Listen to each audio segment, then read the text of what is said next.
Welcome everyone to the panel discussion on innovations in engineering education. I'll start off with introducing our distinguished speaker and moderator for the panel today, Shail Kumar. Shail is the author of an upcoming book, Building Golden India, How to Unleash India's Vast Potential and Transform Its Broken Higher Education System Now. Previously, he was an administrator at UC San Diego and UC Berkeley. He was also a co-founder and CEO of two startups and work in applied materials, Lam Research, FMC Corp. He is the past president of the IIT Foundation and co-founder of Pan IIT Alumni Movement in the USA. He has an MBA from Indiana University, Bloomington, and BTech honors from IIT Kharagpur. And now I request Shail to continue with the introductions of our remaining distinguished panelists. Thank you.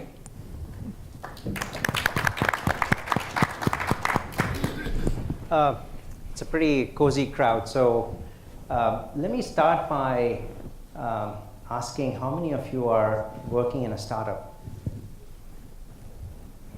How many work in a mid-sized to Fortune 500 company? Okay. And how many are in university or studying in a university? So we have a mixed crowd. Great. So this is an exciting topic, innovations in engineering education. Welcome to the panel. As we heard from John Chambers' talk, we live in a competitive world. It is extremely competitive for new ideas, new products, as well as talent. Innovations and quick cycle times are really important in this world. New venture creation is as critical in the United States as well as in India. So given this global reality, how are engineering institutions that are training the next generation of researchers, leaders, innovators, entrepreneurs, etc., how are they changing to add compelling value to their stakeholders, the students, the industry, society, and the nation? So in the next 40 minutes or so, I will first introduce the panelists. Each one will talk about one or two innovations that their institutions have made and how it has impacted their stakeholders. They will have 4 to 5 minutes for each of the panelists. So we'll have plenty of time for Q&A. And as you probably have now figured out by now, is that you have an app.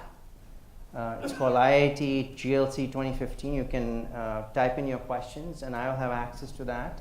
You can upvote your questions. That's the only way to ask questions, by the way.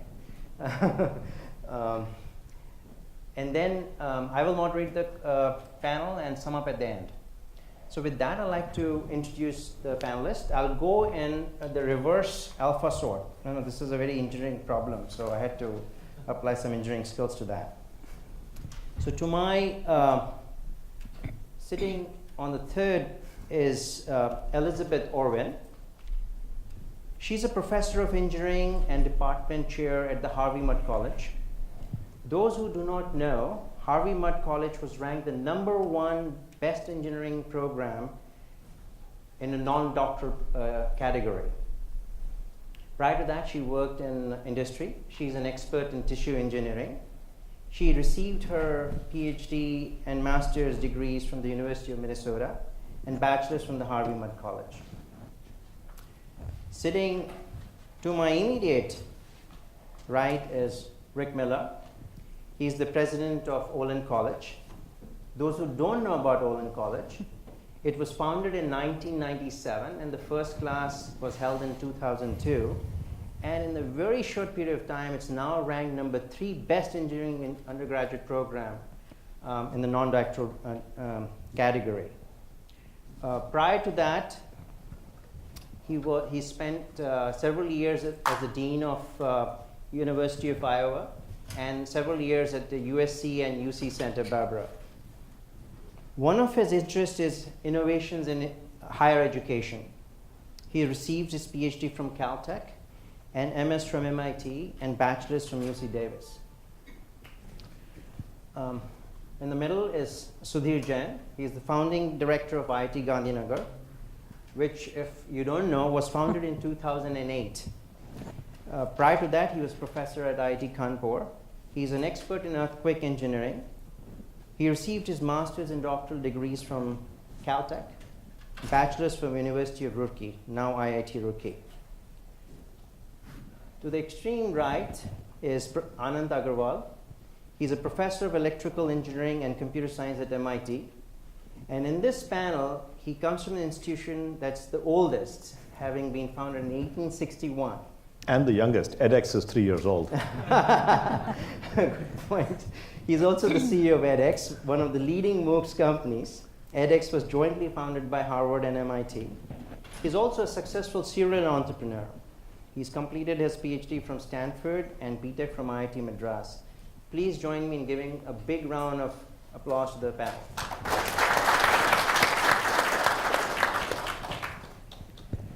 So for speaking, let's go in the reverse order. I'd like to invite Anand to share his thoughts.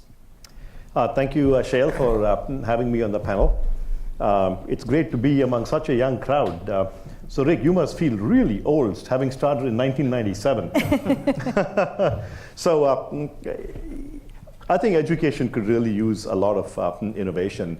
Universities like Oxford and Cambridge were founded 600 or 700 years ago. IIT Madras, where I'm an alum from 1959. And if you go to any of these universities, I was at IIT Madras 3 months ago.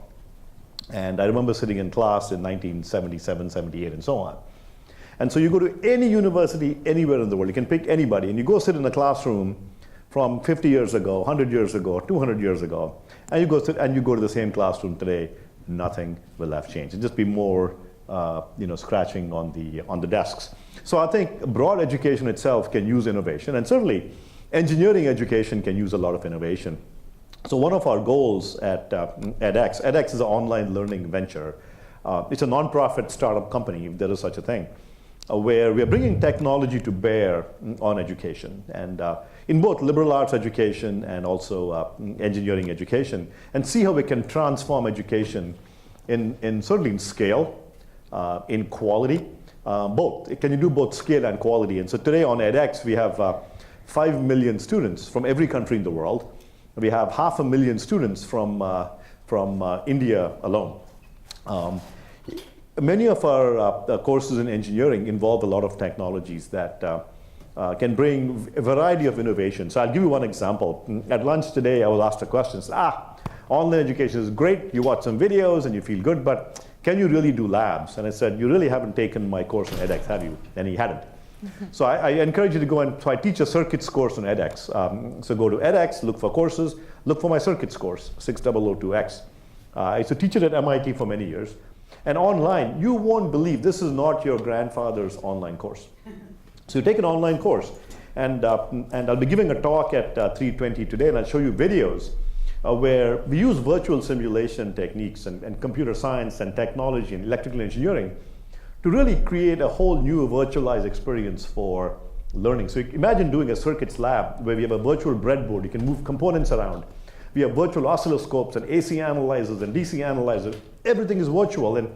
And so imagine whether you're a poor kid in Bangladesh or you're a rich kid in a school district, it doesn't matter. If you have an internet connection, you can get access to high quality education, including an online lab. And guess what? You don't have to buy and maintain a $30,000 oscilloscope that may or may not work in the heat.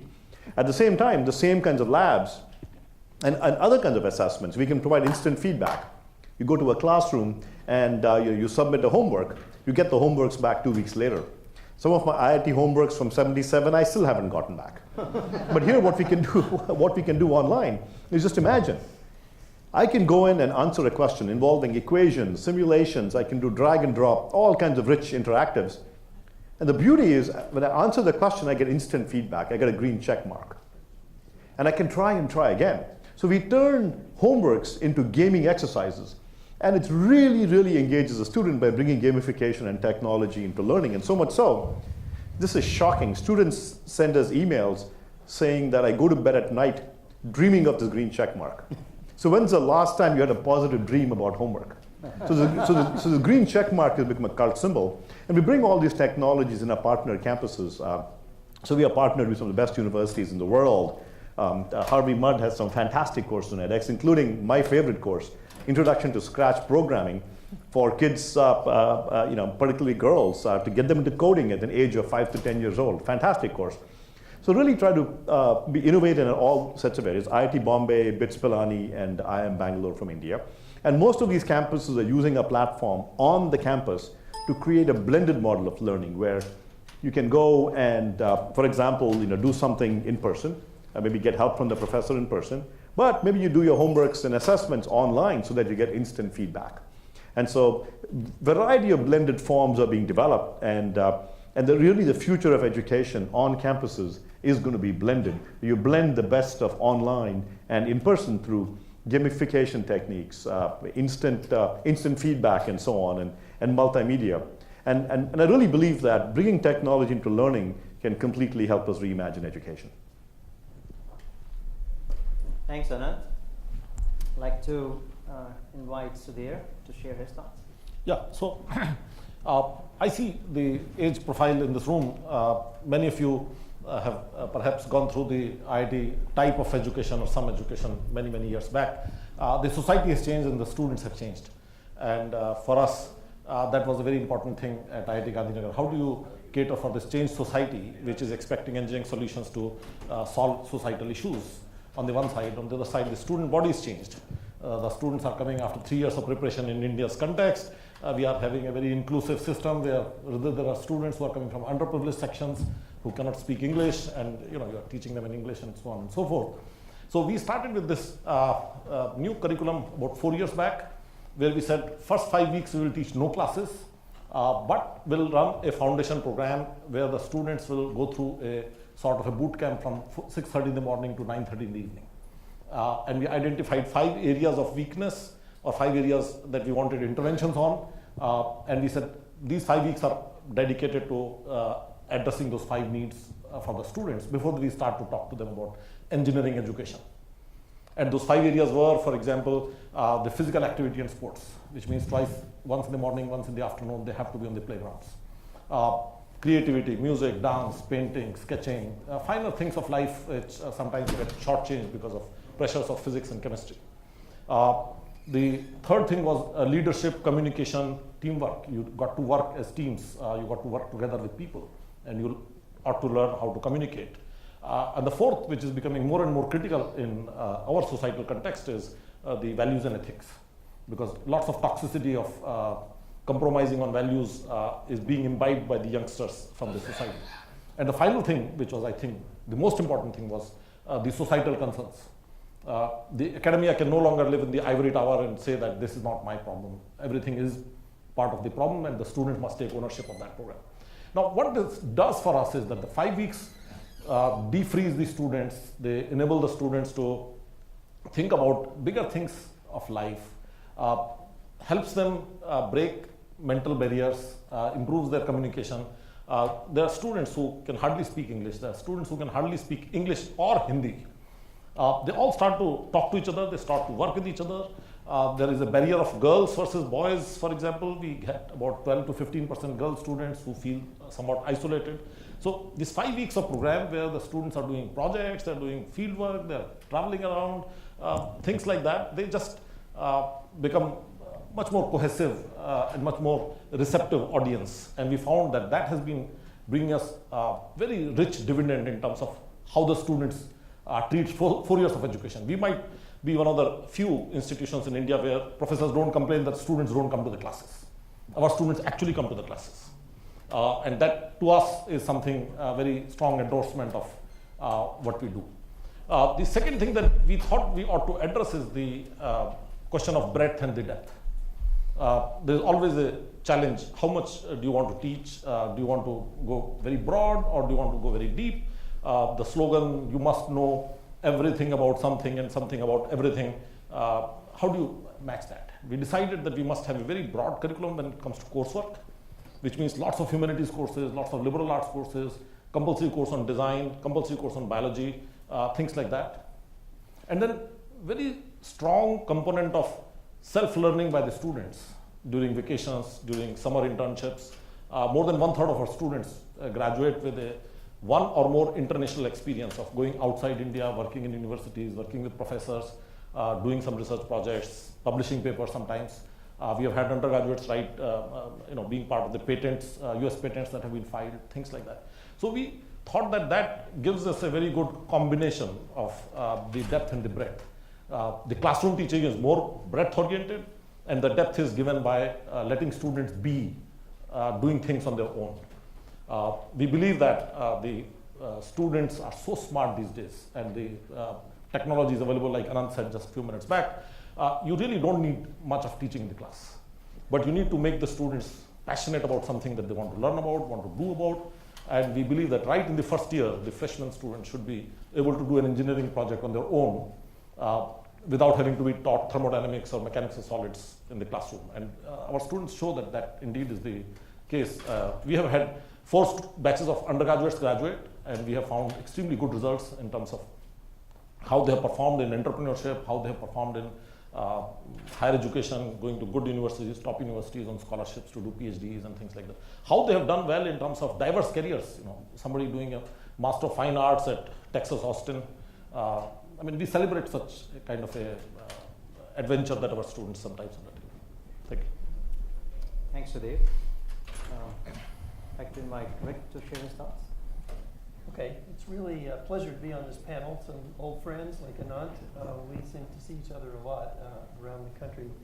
I just want to tell you a little bit about Olin. Olin is a very unusual place. In many ways, you shouldn't think of it as a college. It's actually developed to be a sort of privately funded national laboratory for STEM education. There's been a great deal of unhappiness about the preparation of engineers in the U.S.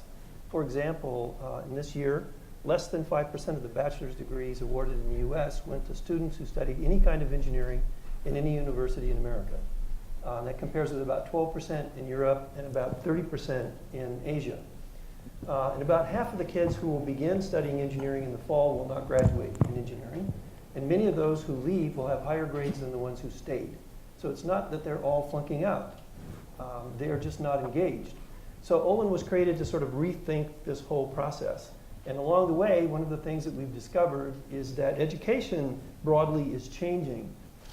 From its inception, education has been about knowledge. The idea has been, almost unquestioned, the more you know, the better your life will be. So therefore, universities exist to produce people who know stuff. So we need experts to talk about it, hence professors, and students should copy things down. You know if it worked well because they could do well in the Jeopardy game, for example. But there's a problem with this. It's called Google. Now, while you're playing Jeopardy, people can get the answer before you by Googling it. Who's going to pay you because you just know stuff? So we're seeing this tidal change to what we now call maker universities. So now it's not about what you know, it's about what you can do with what you know. So Olin, for example, was one of the first to really embrace this. And as a result, students at Olin complete between 20 and 25 team projects before they graduate. And in the senior year, they have a version of the clinic that Harvey Mudd pioneered many years ago, in which they work with a corporation. They also start and run a business to graduate. Every student has to do that. So we've reinvented what it means to be an engineer. The title, the definition at Olin of an engineer is a person who envisions what has never been and does whatever it takes to make it happen. So it starts with vision, not with mathematics. If you don't have this ability to envision things, and if you don't have this drive to make things happen, it's not going to work out for you very well at Olin College. That's basically what's happening. So let me just give you a little bit of a hint of what the courses feel like. One of the tools that we use is called Intrinsic Motivation, and it's coupled with design thinking, which is really probably most well developed at the D School at Stanford. And basically what we do, every student is put in a small team, and we ask them to identify a group of people whose lives they want to change. It's pretty much up to the kids. They might say, my grandmother now has Alzheimer's, and we went to visit her in assisted living. Her life is all different now. I want to do something to improve the lives of the elderly. And then they go and interview about 10 of these people for 2 hours each, so they have 20 hours of sociological profile development, very detailed answer to the question, what does it mean to be aging in America today? And as a result of this, they pitch ideas, could be as simple as changing the rules for when the TV and the lights turn off, to some new technology that doesn't exist, and they have to invent and build this thing within 3 months. So it's not, can you change people's lives someday? It's, can you change it today, within 3 months? This gives them a sense of purpose, a sense of values, as Sudhir was talking about, a sense of personal efficacy that they can actually make things and it can work. Lots of patents come out of this. New businesses are generated as a result. And they're 19. So they're now pulling you into the curriculum.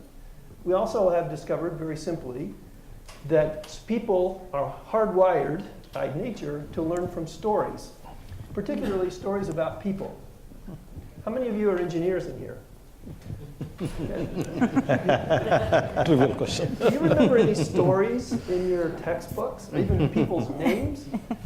So we've been working on this. We have a number of courses. One is called 6 Microbes That Change the World. And what this is a team-taught course between a historian of science and a biologist required of every student. They have to propose a microbe that will change the world as the end of the class. Now, our real mission, though, is to change education on a larger scale. So in the last 5 years, we've been visited by 530 universities. We have been a partner with IIT Gandhinagar, with another new university in Brazil. We just signed an agreement with the first new research university in the UK, in Hereford.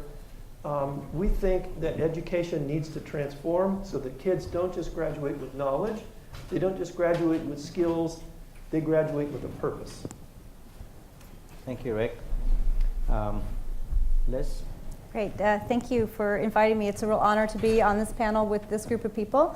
I'm from Harvey Mudd, as has been said, and so I'm just going to give you a little bit of background on Harvey Mudd. We were founded in 1955, and the college is named after a mining engineer who really valued well-rounded education. So hardwired into the Harvey Mudd experience is the mission statement, which is all about impact on society. And I think you've heard a little bit of that coming from the other speakers, but we started with this. And so our mission statement is all about educating scientists and engineers who are aware of their surroundings and societal impact and how their work will impact the world. So that's sort of the baseline, and those are the students that we bring in. So I would say there's a couple things that we do that I think are particularly impactful. I mean, our students end up going out and being leaders in engineering all over the place, and also, as some of the other panelists have said, go out and become lawyers and doctors and all sorts of other things. So they're very, very broadly trained. We go for the general engineering approach. We don't have a mechanical engineering degree or a chemical engineering degree. We have an engineering degree. And I think that's really important. And I think it's important for us to be able to do that in order that we can graduate people who can work at the interface of a number of disciplines, which, as you know, the increasingly complex problems in the world are really multidisciplinary. So what we do is we bring in students, we give them a really tough education, we put them in situations where they have to learn how to learn. And 20 years from now, when they leave Harvey Mudd, we tell them, the technologies we're teaching you right now are going to be obsolete. But the skills that you develop in figuring out how to solve whatever problem you don't know how to solve, those are the skills that are going to be really valuable to you as you go on. So we teach generalists. The other thing Rick alluded to is the clinic program, and I think this is one of the reasons that we've been so successful with the general engineering approach, is we actually bring in companies with real problems, and they put real money on the table, and the students have to work as an engineering team as they would when they get out in industry. They get to practice. The name clinic comes from the founders of this program observed that when you are a doctor, you practice medicine in the clinic before you go out and become a doctor. So they named it clinic, so we get to practice engineering in the clinic before they go out and become engineers. And this program is real to them. The projects that come in, they're year-long projects. The students, they have to put together a project plan, they put together a budget, they give design briefings, they build prototypes, they work on very sophisticated projects for the year, and really graduate with some serious experience under their belt. We have a number of professional practice, we call this professional practice experience. A number of these experiences that start from very early on. As others have said, we start them in the freshman year with real projects for real people, shorter timelines, they're smaller projects, but we believe that freshmen really can, and you really want to cultivate their ability to make an impact early, right? You have to get them realizing that these are things that they can do. They don't have to wait until they're fully credentialed in order to do something impactful. So we really cultivate that all along, and we do that through freshman design courses, through our experimental engineering courses, through research experiences, internships, and it culminates in the clinic program. So we have a group of folks who come in passionate about impact on society, and I really think that piece is critical. I think we have been educating engineers sort of very theoretically and sort of in isolation, and I think you really have to, and you see that here, people are moving toward the sort of generalist approach and the idea that the liberal arts are really important and really necessary for an engineering degree.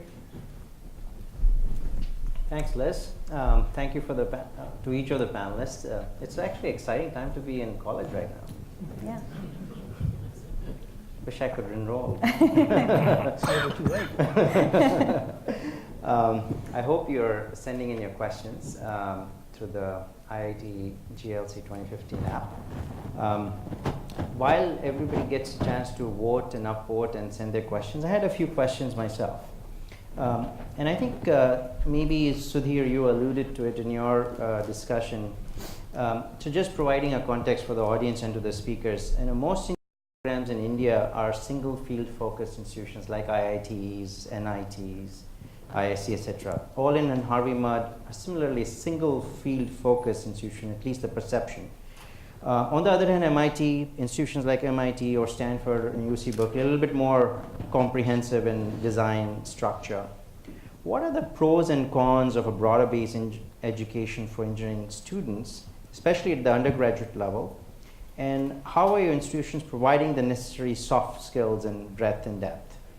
And it's open to any of the speakers. No, I think this is a problem that we have to solve more and more, because when I was a student, I was told I must learn how to design and construct a dam. But today we know that dam will not be built if you didn't know how to deal with the people there, right? And therefore, I think we need to find ways in which engineering students would have much broader education than engineering. And there could be a number of ways. Olin has done something different. We might do something differently, but that problem is something that we have to solve. We cannot have engineering in isolation anymore. Yeah, I'd like to add a little bit to that. One of the passions that I've had for the last few years is what the National Academy of Engineering calls the grand challenges of the 21st century. And the grand challenges in the 21st century are qualitatively different from those of the 20th century. In the 20th century, you will recognize things like electrification, the automobile, the airplane, the computer, the television, and so on. Those were things that were invented and thrown over the wall to the internet to be propagated by entrepreneurship. But in the 21st century, we have problems that are much greater. The population today is 7 billion. We're expecting 9 billion by the middle of the century. We will run out of food in the planet in 2040 if we don't know how to do things in a qualitatively different way. The world is too complex. There are no such things as American problems, and they're not going to be solved by creating things. It's going to require cooperation. So I think the need for students to work not just across disciplines in science and engineering, but across all disciplines and across time zones and across political boundaries with people in other parts of the world has never been greater. I would love to add to that, which is, I think the days of the stovepipe education system are gone. If you go back to IIT, IITs were some of the most ultimate stovepipe. Each IIT was a technological institute with extremely weak in liberal arts. Although we did get, you can learn German, so one or two things sort of thrown in to round you out. But even within IIT, you took very specific disciplines, as it is at MIT. Mechanical engineering, aero engineering. You see broadening of that at Olin and Harvey Mudd, where it's engineering. I think it's got to be much bigger than that. I blogged about it as well, that I really think that education needs to completely broaden out. I think kids need to grow up having rich liberal arts background and engineering background. How do you get to be creative design? I made the mistake, I was talking to the president of Dartmouth College a few months ago, and I talked about the importance of soft skills. It's aha. He said, why are we calling them soft skills? Those are power skills. And so since that time, I began calling critical thinking, communication, speaking as power skills. I mean, frankly, the single most important skill I've used in my job and in my life is the gift of the gab. And frankly, I learned that at IIT in this thing I used to play called Just a Minute. I'm not sure how many of you have done Jam. That was the single most important thing that I think has helped me in my life. Not the electrical engineering. All skills keep changing, and I think a broad liberal arts background with a sense of curiosity and education and touching a lot of fields, I think is critical for a system today. And so we need to really, instead of having these stovepipe systems, really smash them down and smush them into a broader base.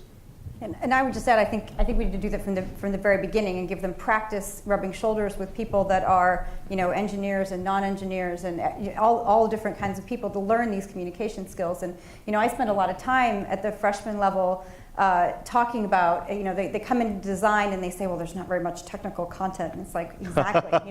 We're doing this on purpose. We want you to learn how to communicate. We want you to learn how to deal with the teams that you're on. Because if you can't do that, it doesn't matter how good you are technically. And so sort of convincing students and breaking down that, I think is a large part of what I do anyway. But I agree. I think at the undergraduate level, this sort of liberal arts broad education is much more important than technical depth in any one thing. Can I just add something as a concrete example of, I think, that we're all talking about? A few years ago, because of the grand challenges, we heard about an idea from Stanford, actually from Paul Romer, who was a developmental economist, about what he calls charter cities. He looked at the impact that Hong Kong has had on China. And it was sort of an accident. It was left over after the Silk Wars, and the British just applied common law. And the Chinese did the rest through entrepreneurship. And he says, what if you did that on purpose? What if you went to a developing country, you talked to the leader, you persuaded him to lease you for 99 years, about 20 square miles of land near the ocean, and then you instituted policies and procedures which encouraged entrepreneurship, and then gave it back to them when they're done. He got so excited that he resigned from Stanford. He started going around the world to market this. And he called me up and he says, you know what keeps me up at night? I'm afraid somebody's going to say yes.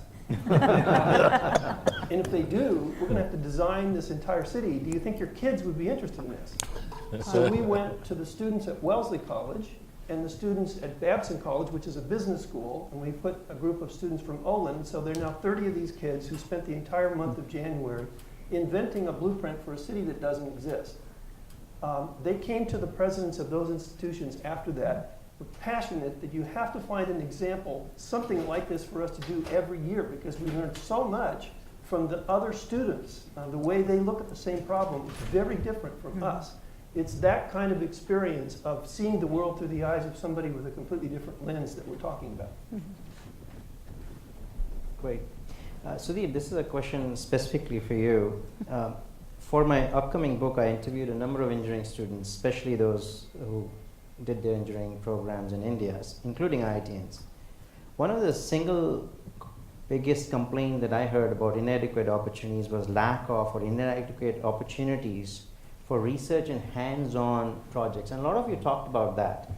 So how are you and other IITs addressing this problem now?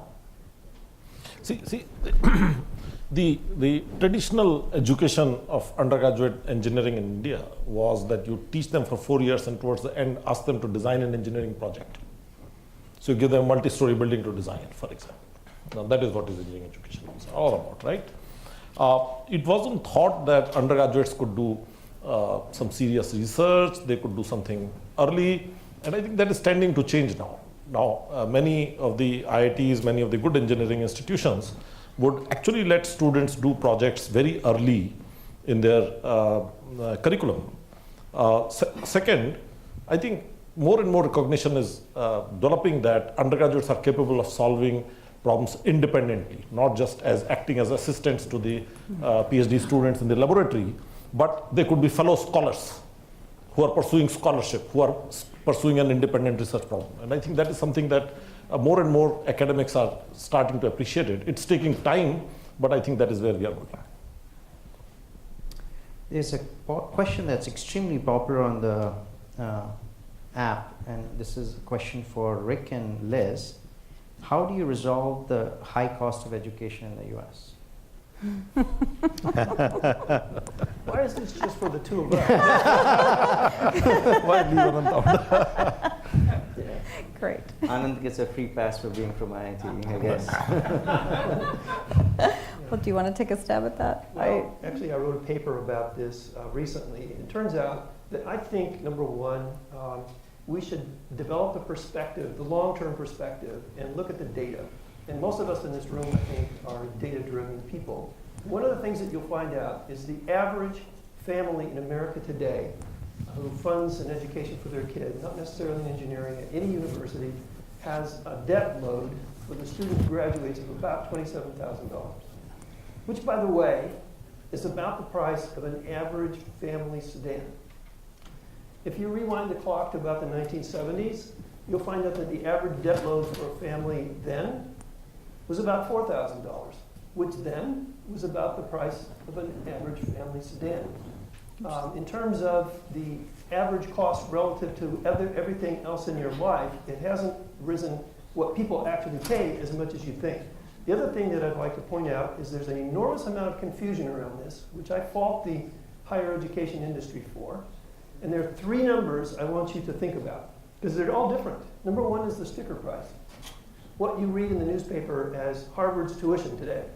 Number two is what families actually pay, which is almost never the sticker price. And number three is what universities spend in order to provide the education for students.